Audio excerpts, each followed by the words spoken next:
Hello, everybody. Welcome to Paul Name's Bogus Hangout. I'm going to have our guests introduce themselves so you know who we all are. Zara? Hi, I'm Sarah Altair, and I write for small businesses on the web. Terry? Terry Van Horn. I just like to make people's lives, uncomfortable by pointing things out. Doc? Doc Sheldon, and I'm the guy Terry practices on. Kim, would you introduce yourself? Hi, Kim Krausberg, accessibility, usability consultant. And I'm Bill Slosky of SEO by the Sea, and I'm the SEO director of SEO research at Go Fish Digital. And I'm always keeping an eye out for new news in the SEO world. And I hear there is some new stuff going on. What's happening in the SEO world these days? Google's put out lots of new stuff. I was looking at it this morning and passed it all on to you. One of the things that I really was interested in reading about was Google changed the guidelines for office space. And of course, they didn't really fix it. They just made it even more confusing because they call everything co-working. And there's a big difference between rented office space and co-working. Okay, so office space is still in the movie Office Space. No, basically the difference between regular office space and co-working and rental office space is there's no lease. That's what the industry uses as a differentiator. So if I go to if I work at Starbucks, I'm not in an office space. Right. If I pay someplace like Hera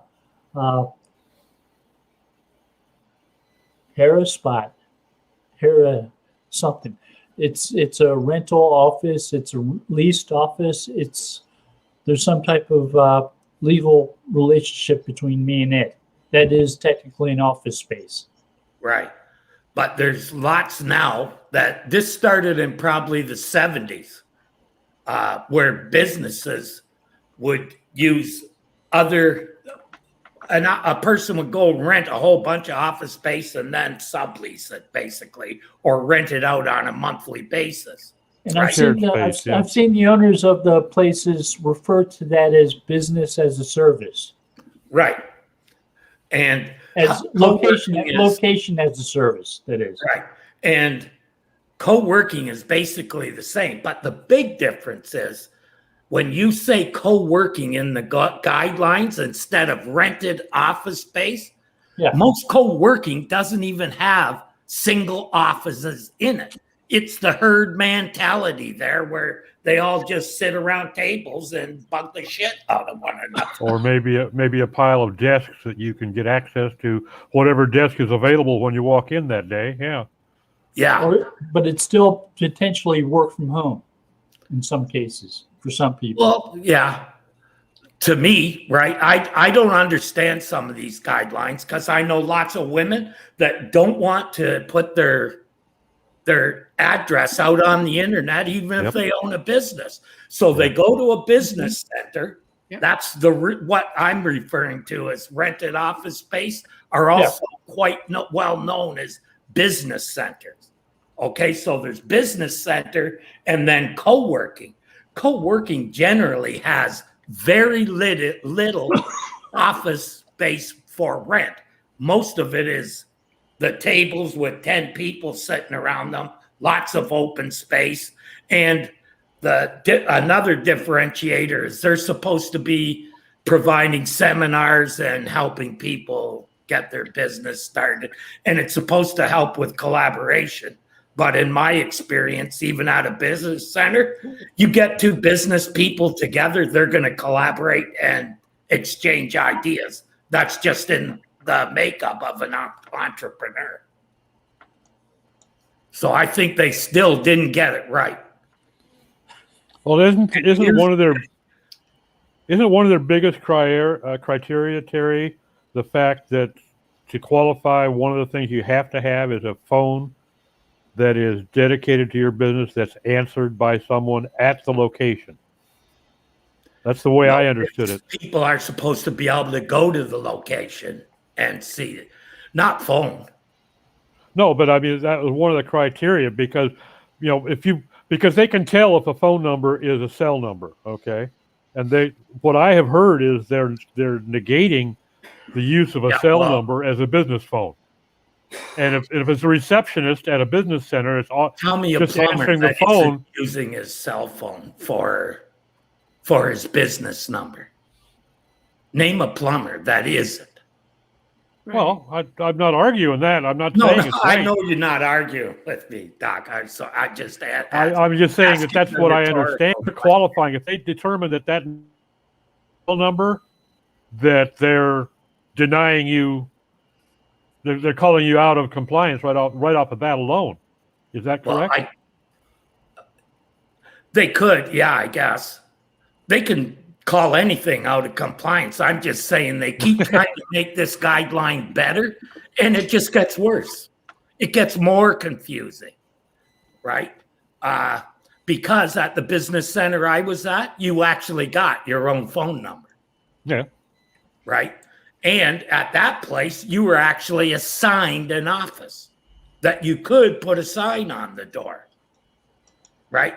However, the receptionist is employed by the business center, and that's where I think it gets shady. But but she would answer with the name of your business, right? That's right. She would act as if she was in your employ. And here's the thing. I've even said they should actually allow virtual addresses at those sort of places, right? Because those places actually care about who they're allowing to use their service. Or at least in the case of the one I worked for, they were very careful about who they gave a virtual business to. Because if they're shady, guess who's receiving all those calls and those people are showing up at the business center. So, well, plus there's a lot of businesses that will rent.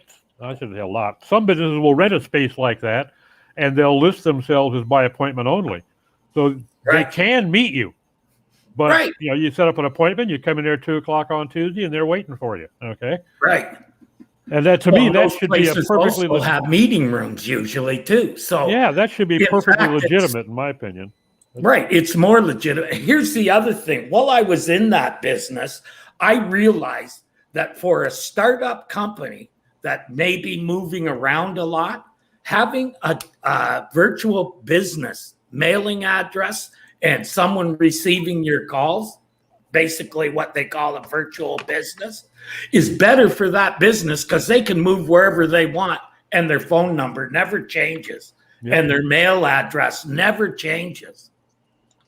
So I just think, once again, it's a case of, the kids down in the basement making the rules, not really fucking understanding how business really works.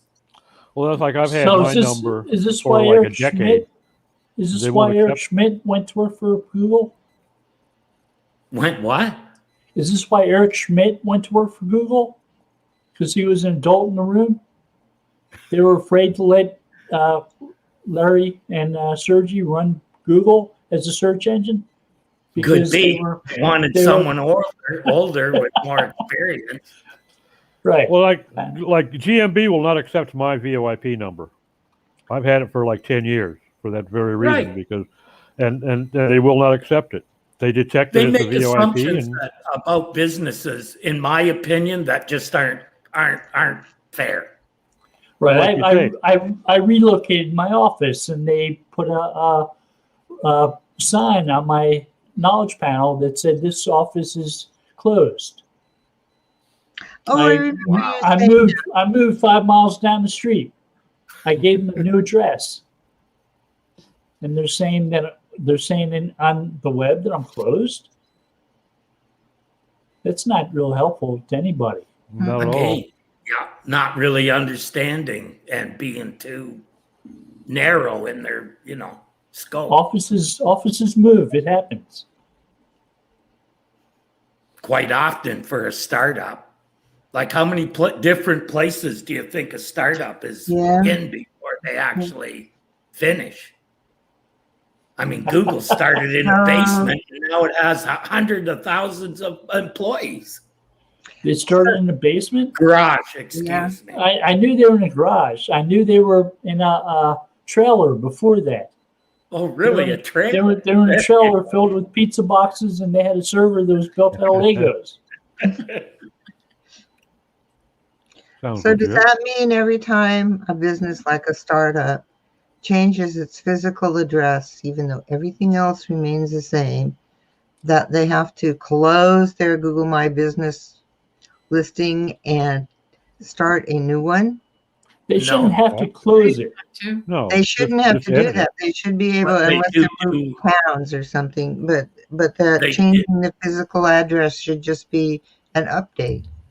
Yeah, but they actually recheck the listing when you change the address. Right. They re-verify to make sure you're at that location. Which does kind of make sense. And will I guess. re-verifying make sense because they send you the postcard with the code and the, Well, you know what's more discouraging? When I tell you that anybody can go in and change your address. Yeah. Yep. But if they are checking out whether or not people do actually visit your business, and they're using Google mobile location history to do that, then really. they can tell whether or not people actually are at your place of business. They can get a sense of how long people wait in grocery store lines or for amusement park rides or so on, based on what's on their phone. Yeah, that's a nice lead into another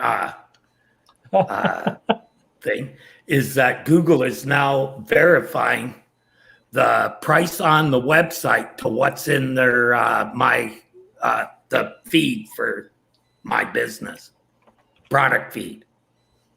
So if your two numbers aren't equivalent, they remove you from the feed. Yeah. Which that's very hard to do in a lot of cases. Well, 'cause- they give you 28 days to fix it first, don't they? Yeah, I should say they give, but I know when I was working at a retail outlet and I was doing the feeds, that was part of the reason I left. Was BizRate used to contact me every week and say your numbers aren't the same. Well, get the fresh database and tell me that. Don't look at an old one and tell me the prices aren't matching. Like I could submit it one week and then 2 days later, they make a change on the website and don't tell me. That's what caused it. Mm. And that's frequent if anybody's ever worked with an e-commerce customer. And that becomes quite a job getting all that stuff updated. Eventually, I just told them, look, I'll do it all. When you make a change to the database, hand it to me and I'll redo everything. That was back when I used to churn the shopping cart too. Okay, so I've seen something else you sent me news about. Google went through an update again this month. How often does Google update? Seems like a lot. I think. Do they have a set schedule?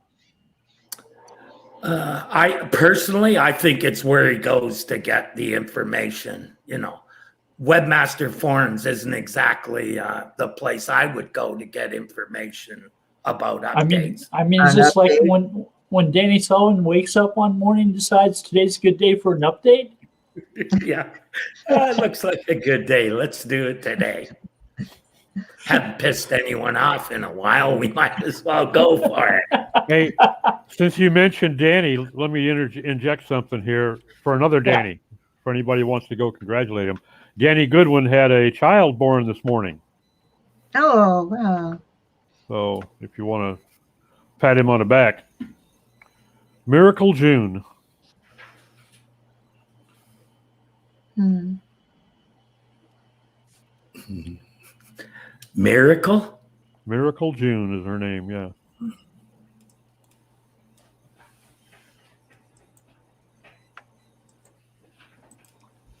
I had a baby born today, I would probably call her "Freezing My Ass Off February." It's really Oh, man. Yeah, we're getting ready to be. Well, it's really cold on the East Coast, isn't it? You're having like polar vortexes and things. yeah. Mhm. This is like the coldest winter in a while. Yep. Yeah. I mean, the horses know, are right now, and I wish they weren't, but they don't want to come in. They're insane. My brother is shoveling driveways. He's telling me we've got 25 inches of snow. Ooh, that's a Wish lot. you could come to our place. And I'm looking out on my patio, and it says 65 degrees on the thermometer.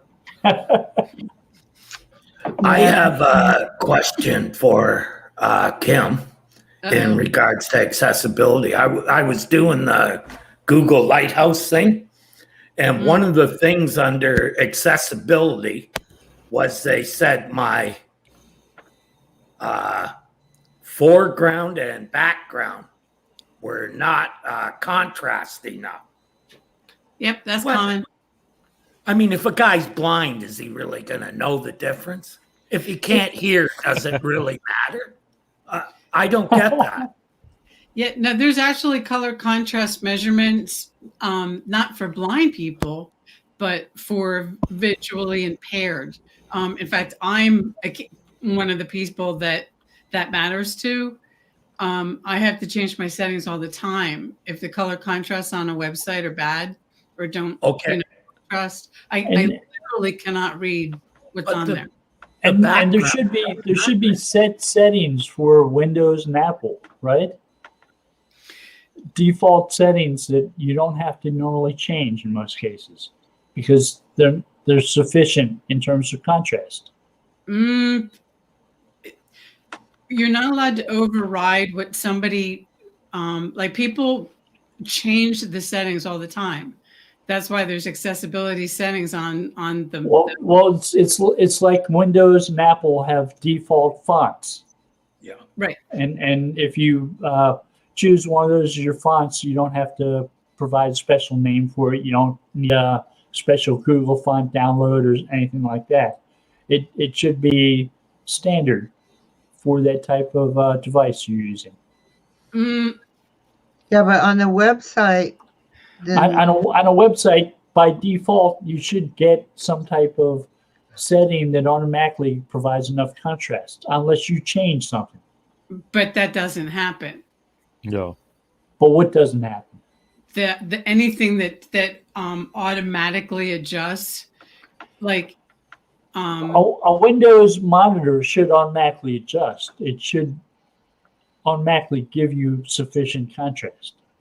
but it doesn't happen. You don't normally have to make a setting that says this is your specific background color, this is your foreground color. On the website, you have to enter the foreground and the background. Yep. Like when you enter your anchor text And it color, won't override title that. color, your headings, all that stuff. You have to. Joe Dolson has a color contrast tool on his WordPress website that helps measure and meet the compliance for color contrast. These just, But one. I understand the contrast between text on the page, right, and the background behind it. I understand that. But foreground and background, how does that affect? I mean, one is not even got any print or anything on it, right? So if you have a 1600 resolution and the site is only 1400, you'll have 100 on each side, and that's the background color. Your color that everyone is reading is white, the same all the way across. How is that a problem? Yeah, I would have to see what you're looking at. It I could can be, show you, you know, go to SEO Pros. I wonder if it might be the fact that you're using that part of that text is in a div, which is within a div that also contains some background. No, div it's nesting. background on the, it said background and foreground. And I'm just wondering they if are if- really close. Like, I'm just wondering if the they only might be reason I confused changed by the the color by on div the background nesting. is I don't want it to white. So Right. the default color is pure white. And even my pages, I make them a little off white so that you don't get all that glare off the screen, right? Yeah, I do the same thing. Yeah. And that Fine. also helps the text stand out a little bit more. Right. That's why this just blew me away, because I could look at the screen and see in between, because I use containers that are separated. There's a little slightly different color. Like it's 2 shades of white that are really close. Look, Kim didn't like that question. Boy, you really pissed her off. Yeah. Or she's going to check for sure what I did. She's back. I'm back. Sorry, I went to do something. I ended up running the wave tool on us by accident. But if you use the WAME tool, it'll tell you exactly where those errors are. It's more precise than Lighthouse. Oh, You got okay. nice little applet for it for Chrome and Brave too. Yeah, it'll show you the foreground and background and where the error is, which should be just in text. It can't do anything about images. Yeah. I mean, Well, I should. decided to do nothing because it passed accessibility, Okay. but it didn't have a perfect score, and that's what I'm going for. Yeah. Oh yeah. We I want tried. to see 4 100s when I'm done. Yes. I have managed that on 2 sites. Just remember, Lighthouse only gets about 25% of the best, the success. Believe me, if it wasn't for Lighthouse, I wouldn't be doing any of it, Kim. Oh, you can send it to me. I'll look at it. No, the only reason I'm looking at it is because of the ranking factor. Good. Yeah. Well, However, it did make me realize that some of my sites are running a little bit slow. I found that if you leave WordPress and just let it run for years, the site just becomes slower and slower and slower. So I'm going to start recommending people change the theme or put a fresh version of the same theme in every year. I was watching a video, and I have to go back and find it because I was like, wow, this is something Terry would love. It was an accessibility video, and it was about hiding all that JavaScript through CSS. I'm like, what? But so that's why I have to show it to you, because it kind of went right over my head. But he was using CSS instead of JavaScript. And There are some things you can do with CSS without using JavaScript. All right, that's what he was doing, and I thought, wow, this is cool. But that's very few things, actually. Like most plugins, the JavaScript they're using couldn't do it in the CSS. And if anybody's wondering, I have a script that takes all the scripts in your head and moves them to the footer. It's about 6 lines in your functions in your child theme. Thanks, Doc.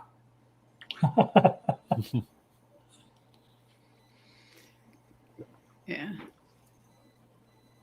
I'm not looking. When is that? May that starts? Yeah. I think March sometime. March. Okay. Yeah, I think that's going to knock a lot of people are going to realize they aren't as fast as they thought they were. I thought they said May for WebCore Vital. Oh, is it May? I believe Okay. so, yeah. What is it in March then? Mobile first. Mobile first. Yeah, mobile I first. thought we were already mobile first. We were already mobile first. We've been mobile first for a long time. Yeah. We were doing What if SEO they for take companies. it to another We level? were doing SEO for companies who were asking us, "Are we ready for mobile first?" So you were ready for mobile first a year ago. So Maybe they mean everybody should be on AMP for their mobile at that time. Oh God. Something I've noticed in a couple of my recent audits, and I'm wondering if it's the mobile first that's driving it, is that they're limiting the width and the resolution for the layout to, I think, like 1024, and anything beyond that, like if you have a big monitor or your settings are like I have one of mine's like 19 something, and what was my other one? Yeah, mine's 1920. I started to write this down. Yeah. Even 1280 was too big. They're designing for smaller than that. So if you have a higher resolution, the navigation completely disappears. It doesn't even. It's not there. The menu's not there. The hamburger's not there. Nothing's there. I found a couple of them where it was in the footer, and I thought, why are they doing this? They're I think I'm guessing that it's because they want everything to work on mobile, which it does, but they're blowing desktop away, and probably even, laptops, depending. I haven't checked it on my Mac yet. Yeah, This is like really new. That's not real smart, because all you have to do is use 100% in everything, and it goes to the width of the device you're on. That's a stupid way to design. Excuse me, whoever's doing it, but Yeah. Well, I think many web designers would agree. I'd like to retract his apology. That's stupid. Yeah, it's with responsive design, it's not a good idea to use hard values anymore. Use percentages or minimum and maximum width, height, whatever, those kind of things to make things work. That really should have been the way to do it from the beginning. Yeah, and I'm not sure. Well, it was, because in the beginning, everything fit to the size of the thing that was in it. Right. Well, yeah. It wasn't broken, so we decided to fix it anyway. Yeah, that was called elastic design. It elasticized to whatever size the thing you put in it. Oh, the same thing with using pixels instead of REMs. I think a lot of people are still stuck at the pixel. I mean, I know, to me, that just like naturally, even in Gutenberg, I select like 16px, for my font sizes. I don't think there's an REM option in Gutenberg. EM too. Yeah. Yep. To me, I don't even know I know what size a pixel is. I can see it, and I know what something is roughly 20 pixels or 100 pixels. I can see that in just with my eyes. EM, I don't understand. That's more of a graphic design and paper measurement for printing. Yeah, there's like a mathematical. I wrote that down somewhere, how they figure that out. I know that Elementor, Donna Cavalier taught me. She said, don't use pixels, use the REM. And with Elementor, it was built in there, so it was easy to do. And it just made every web page responsive. But I don't see the option with Gutenberg. But you can do the same thing using percentages again. Percentages totally responsive because of the way it works. Yeah. I don't see anybody doing that anymore, though. I still do. I do. Yeah. Good. Yeah. The stuff I'm getting.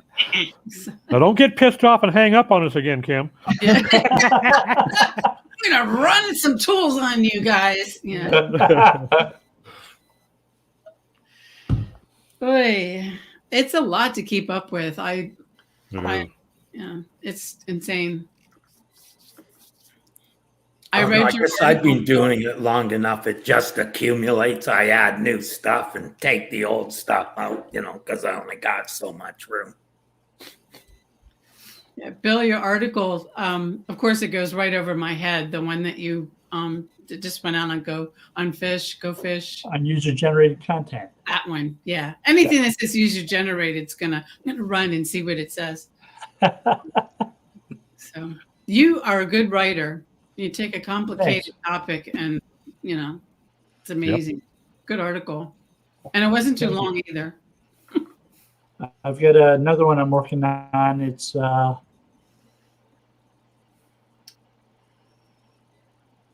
querying a data graph using natural language queries, which talks about how they might do part of speech tagging with something like BERT, and then entity recognition to identify the entities and identify the different triples on a page. Is that going to be on GoFish or on your site, Bill? It's going to be on GoFish Okay. at this point. Keep an eye out for it. So they talk a lot about things like BERT, but they don't really tell you what it's doing. Right. When Google mentions BERT, they don't tell you that it's trying to identify and understand what your content is about, what the different parts of speech are, what entities they might be talking about. It's like doing what a NP, natural language processing API might do to your page. Whoa, wait. How do I mute myself? Mute. So Google might read your page and say, or read your title and say, you're missing some words from that title that we expect to see there. Because these are typically co-occurring words that appear with words that are in your title they're missing. So they can understand what you're writing about maybe a little bit better than you writing about it. So you're saying that BERT is parsing sentences for parts of speech? BERT has a huge training source. It uses the web, or it uses all of Wikipedia, and it uses all the scanned books from Google as a training source. So it recognizes co-occurring words that would normally exist near each other. That part I understand, but I was just asking about the parts of speech. The parts of speech, things that you learn Right. first, second, third grade. This is a that. noun. This is an adverb. This is an adjective. Yeah. When people are trying to train something for AI, they'll go through text and they'll actually label parts of speech. Right. So if you get a program that can do that for you, you don't have to do all that work. So something like BERT can label parts of speech for you. Should you so desire. So you let it do it. Interesting. Okay. Yeah, so you answered my question. It is labeling parts. Because there are quite a few words in English that could be a noun or a verb. And Right, sometimes even an adverb. There's no declensions in English, so A good example of that. there's no hints. The only good thing we did is we took the U out of an awful lot of words. Right. So every noun in the world is not necessarily an entity. Right. But some people have developed programs where they're looking for all the nouns on a page because they're assuming automatically that they're entities, and they're not. Nope. High probability that they are, but that's not exactly true every time. Right. If they're a capitalized entity, it's a capitalized noun, they're possibly more likely an entity. Yeah. Unless the person who's writing it is E.E. Cummings or something, and they don't believe in capitals. Some people don't. Well, I'm pretty sure my belt buckle is not an entity, nor is my ballpoint pen. You know, there's an awful lot of nouns out there that don't even approach entity status. Right. And those may be considered entities. Aren't they entities because they're things? In Wikipedia, you have notability requirements for entities that are specific people, places, or things. But you have things like macaroni and cheese, which isn't capitalized. It's not a proper noun. It's not a person, a place, or a thing, but it is an entity. That's like, a portrait is a noun. The Mona Lisa is an entity. That particular portrait. But a portrait that I had done, our wedding portrait on the wall is not an entity. It is. The Mona Lisa has notoriety. It's maybe a more personal entity. If you were to count the user-specific knowledge graph, it would be a personalized entity that you would include as a noun, as something that you're aware of, as something that hangs up on your wall. Yeah. Like I thought a pen would be an entity because it's a thing. Pen that isn't a specific pen. Oh, so Bic pen would be a entity, and just a pen would be just a word. Well, if you have a pen that you're holding in your hand, like this pen I'm waving at you, is an Right. entity because it's a real pen. But I'm going to pen a blog post. And it's There you go. Right. Well, that's A That's not verb. a noun or verb. Yeah. Or I have a friend that spent 5 years in the pen, you know. you win. It's a different type of pen completely. Again, that's an entity, just a different. Right. Or we pen up people, our animals and people. It's an interesting word. Yeah, really, because sometimes it would be an entity and sometimes it wouldn't. That's interesting. I've never looked at it like that. I just assumed everything was an entity if it's got a name. Now, if you go to Wikipedia, most of the things that are in Wikipedia are entities, but they're not necessarily notable. They're not specific people, places, or things. Sometimes they're more mundane things like macaroni and cheese or cheeseburger. And you can call them entities, but they're not the type of thing that you would write a history of or write a book about. Right. So notability is kind of a part of something being an actual entity then. Notability is determining some level of provenance for something, some Okay. history for it. So the degree to which it's an entity would be the notability. It's one way to define notability, and that's not necessarily what Google uses to define notability. Yeah. You see knowledge panels for things like mac and cheese, Right. and they may not necessarily use Wikipedia as a source of data about them. They know that because people are writing about it on the web. They don't necessarily know that. It's like when Google decides to do a local history as a local business page for like a local gas station, and they may or may not have a URL for that because they may not have decided what the authoritative website is for that entity.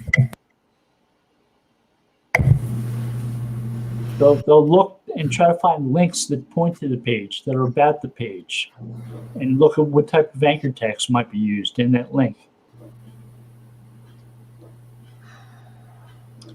And that's how they determine whether or not it's authoritative URL for the page with the URL that describes the business.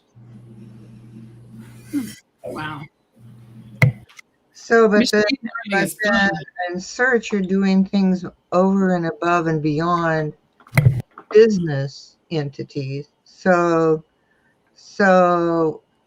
mac and cheese is a type of dish, a meal, a side dish, as it were, And if you were to do a search on Google for best books of 2020, and your query was best books 2020, Google would go out to the top 100 or so pages, grab all the entity information from those pages, and build a carousel from them. Okay. So they're creating a knowledge graph on the fly, and they're identifying entities from that knowledge graph for that search query. They're ranking them based upon a number of factors, and probably things like notability might be part of that. But you choose a particular genre of book, like best romance or best comedy books, and they'll try to rank them for you too. So that's But really they'll try to do it from They'll You try to did do it for 2020. I have a question about that then. yeah. So Right. you do that search on January 1st, 2021.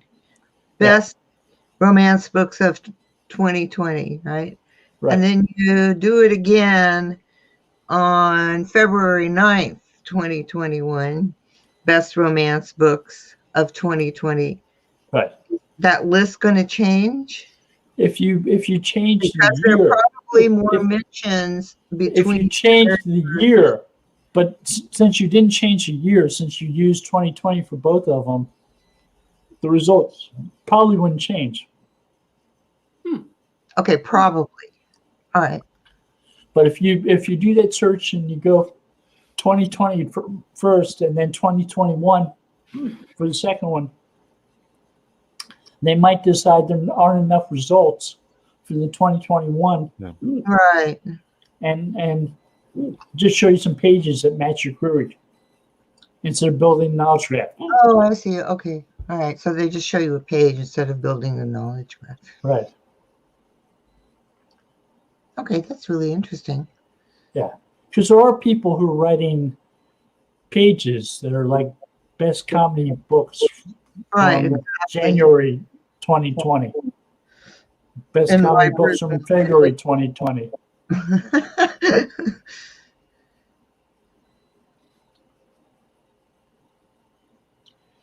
But yeah, the idea that a search engine might build a knowledge graph on the fly and then populate a search carousel with the results is a new way of doing search. Google just started sort of doing that within the last couple of years.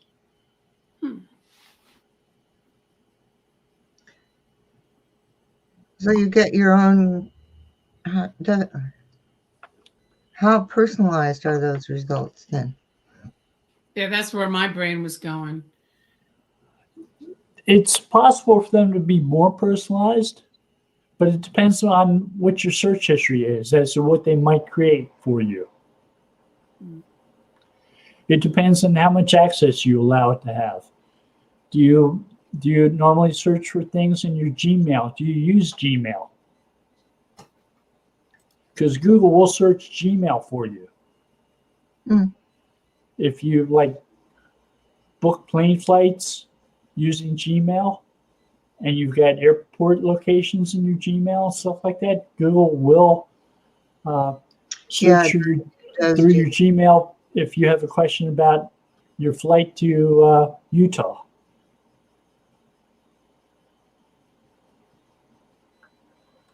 And they'll personalize your knowledge graph or your search results for you based on that type of thing.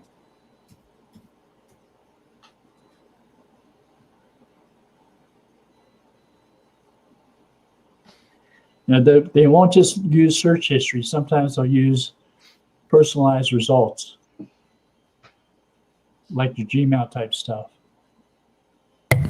When Google Plus came out, David and I were doing some work, and we found that some of the people they were listing came right out of his Gmail account. Yeah, that's freaky. Has anybody here signed up to try the new search engine Neva? No. Yeah, I have a I got invited. I asked to be invited. They accepted me. I don't know. So anyway, I'm towards the end of the month. I have an online, meeting with them to learn more about it. I don't know. It's supposed to be private, secure. That's about the extent of what I know. Oh, ad free. So I don't know if it's a competitor. Yeah, how are they going to do that? So anyway, what's their business model? Would be my question. Are they going to disappear in 3 weeks? Yeah, it's interesting. Is it like the Tor browser? I don't know. See, they won't tell you anything, and apparently, even after you play with it, you're supposed to not talk about it. So I don't know. The Tor browser sends your queries in by VPN, so it knows nothing about who the people are who are doing the searches. Oh, like, is that the same? Does DuckDuckGo do that? No. Okay. They do it differently. DuckDuckGo doesn't collect any private information from you. Okay. DuckDuckGo erases all personally identifiable information about you. Good. Yeah, it's funny because when you are a person who does audits or you test websites, you have to have a search engine. I do. I have to use DuckDuckGo because otherwise it if it's Google, it's a mess. There's just too much information. It skews everything, yeah. Yeah, and I'm like logged into everything. And if I just want to have a nice, quiet experience, I have to get as far away from Google as possible when I'm testing.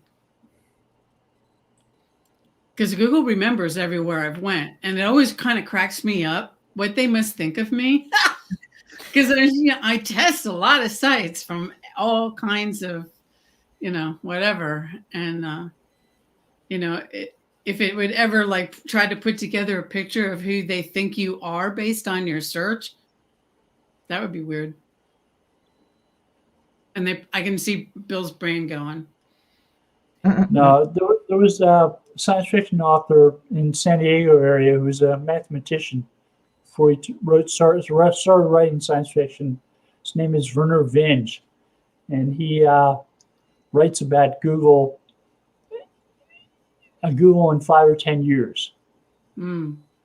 And one of the things he wrote about was Google not using your personal information, your personal search history, so on, but rather your ad information, and that being accessible in a court of law to hold against you.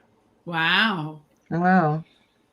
Because Google will recognize when you're searching for different types of things that maybe you shouldn't be searching for as a criminal, like weapons, munitions. Mm-hmm. It'll know that you're searching for that type of thing. Mm-hmm. Yeah, well, I think I had a client that I was. Oh, I'm screwed. This is freaky. So how do they differentiate being a mystery writer who researches weapons and poisons and stuff? I don't think they differentiate. Oh, Yeah. so I could You're So you screwed too, Sarah. You get the arsenic and old lace thing going on, huh?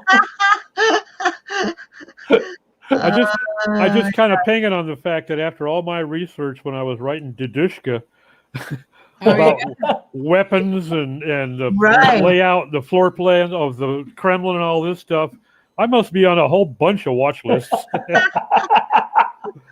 Yep. So remember when we this hasn't gone away, it's just in the future, but we had a discussion about handmade bullets. And so, I went off on a lot of search trails after that. And I got to be on a list of something. I think I've seen TV shows about handmade bullets. Mm-hmm. Homemade explosives would probably be a good hot button too. Yeah. 3D printed guns. Yeah. Followed by egg store near me, right? Yeah, pipe bombs near me. Oh, Lordy. And now the Bogus Hangout is on a watch list too. Right. Oh, Lordy. The bogus hand near me. Yeah. Oh, man. Well, that's why when I have to test an e-com site, I ask them for their test login and their test credit card if I'm going to take something all the way through to the transaction. So, sometimes if it's something I want, I'll buy it. And, they just get a little extra surprise from me. But for the most part, because I can't test it from inside. I want to be the outside, the user going through it. Right. And, some of these sites, if I was buying ammunition, but not really, there's it's just weird.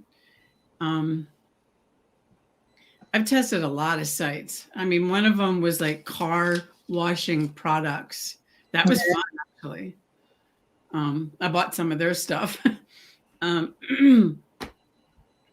It's just interesting that I'm being watched as I'm testing a site, but it's not me. It's you know what I mean?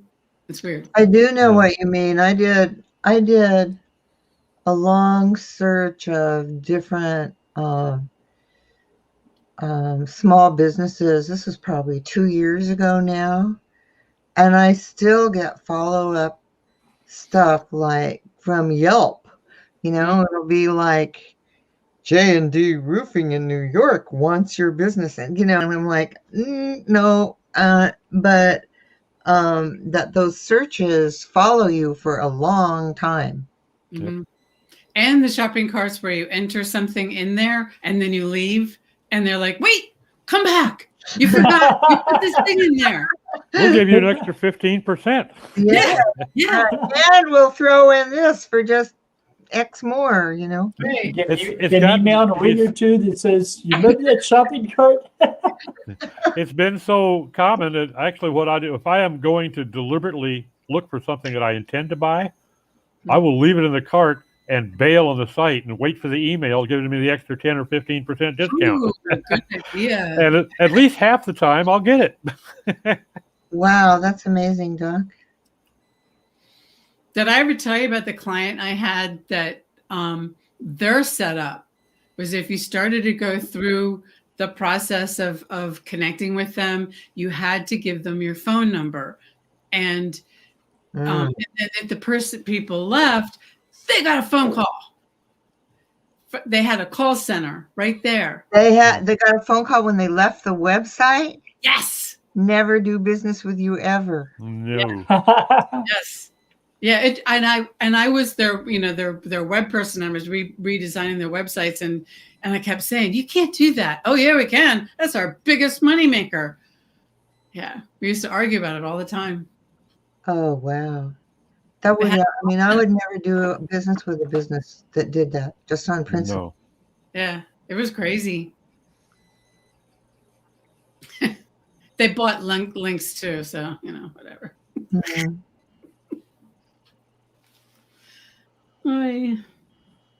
I've learned a long time ago not to argue with marketers when they're making money,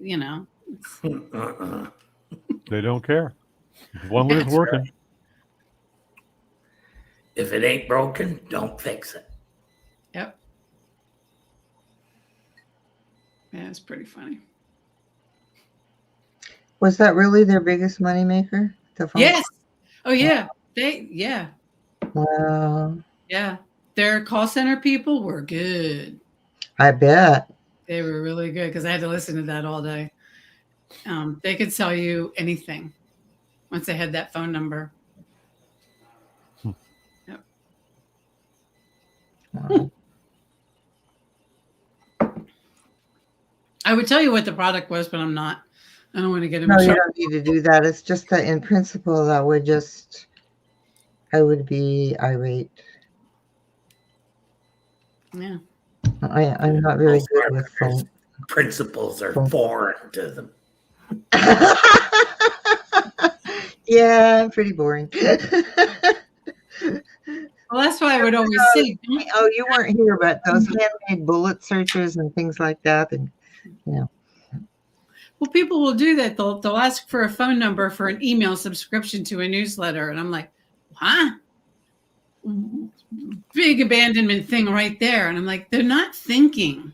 I'm surprised that what they're doing though, but what they're doing now with marketing is they're adding the phone number to the email request because they want to send you text messages as well as emails. I've found an awful lot of those sites that they'll have a sign-up form and they'll have marked as a required field phone number. An awful lot of them, where they didn't used to, now a lot of them will accept 000-000-0000. Program doesn't know the difference between a 1 and anything. 5-10 years ago, a lot of them would catch that. Please enter a valid phone number. They'd realize that 000 wasn't a valid zip code or prefix. But I haven't had that happen in a long time. And I signed up for something yesterday and I entered that as a phone number, and it took it. Wow. I hope they get a hold of somebody when they call. Computations to figure that out. The computations to figure that out are huge. Programmatically. Oh, it is. Yeah, I imagine. Because you would have to match it against every I can't remember the part of a phone number. The area code. And then does this prefix exist within that area code? Yeah. Right. So it's a lot of computations to figure that out. Now it's mainly they'll check and see if you have 3 digits, a dash, properly formed. Or I just tell right in my form, only digits, nothing else. Right. Because that cuts down in your database space. There's no. Yeah. Then if you want to format the phone number, you do it yourself.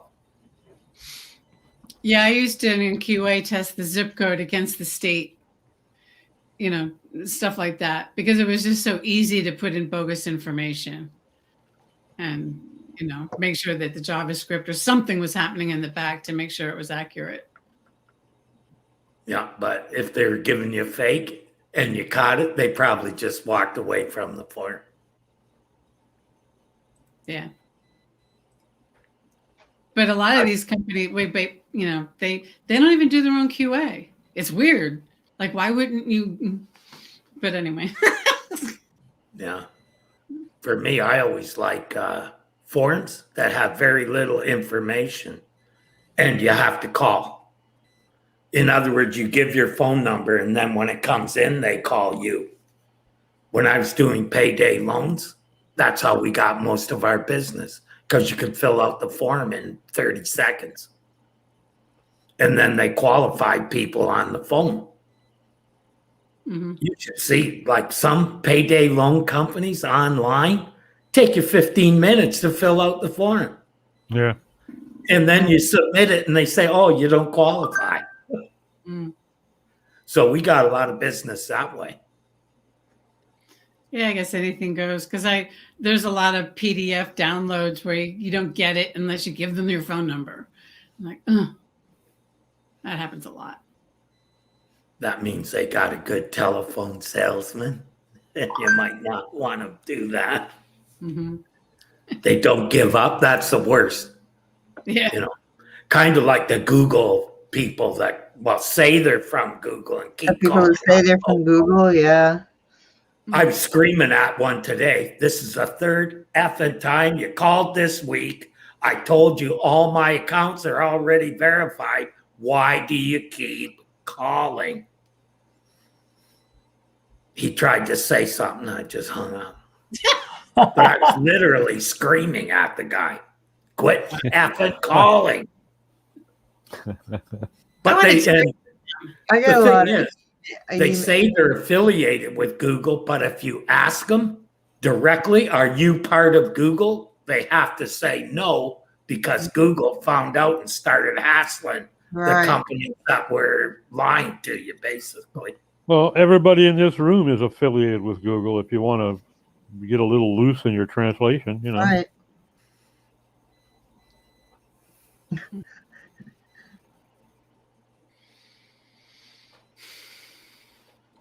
No, I'd be hesitant to say that. Mm-hmm. I'm perfectly willing to let Google take the blame for Google. There you go, all by themselves. Yeah. Yeah, I'd rather say I play piano in a whorehouse.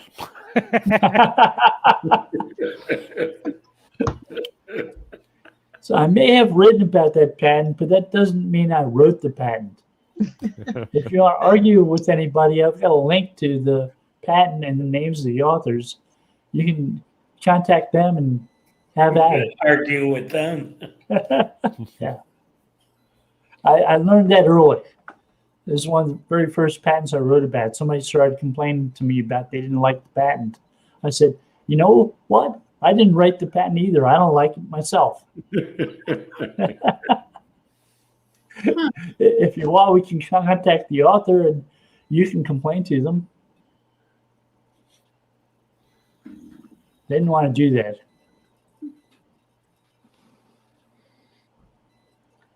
It's much easier if you can complain directly to the person who created something. If I'm writing about it, I can write about it, and I have no fear in writing about it and trying to be truthful about what it says. Right. I can apply some suggestions and say you can try to do this, but I'm not going to tell them how it works because I'm not 100% certain in most cases.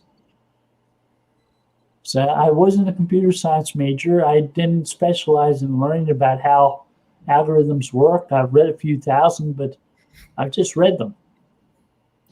I didn't write them. Yeah, I've read some medical journals, but you wouldn't want me operating on your heart. Right.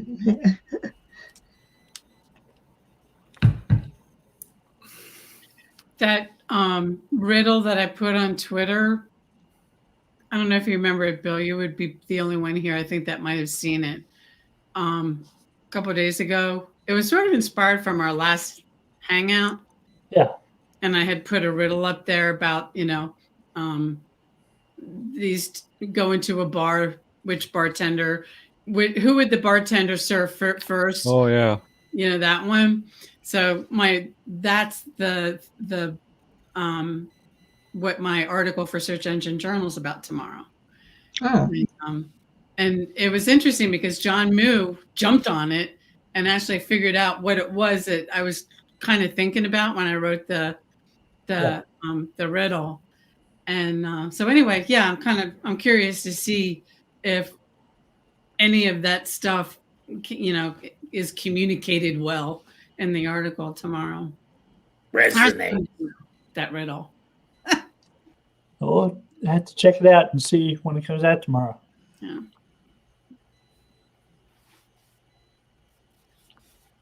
I've run a few polls about things I've blogged about before I blogged about them to see how people respond to the topic. Mm-hmm. I was a little miffed that I put that riddle, which sort of hinted at accessibility versus, SEO, and I put it on LinkedIn, and the accessibility people completely ignored it. There was nothing from them. Whereas on Twitter, there was a good discussion, and people, were talking about it, and I was like, interesting. The SEOs actually cared about what it was that, the whole riddle and what I was trying to get across, which I'm not going to give anybody any answers because there was really no real answer. Even Alan thought that he had the answer, but not really. Yeah.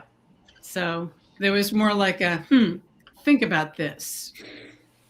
And, but the accessibility people were nothing.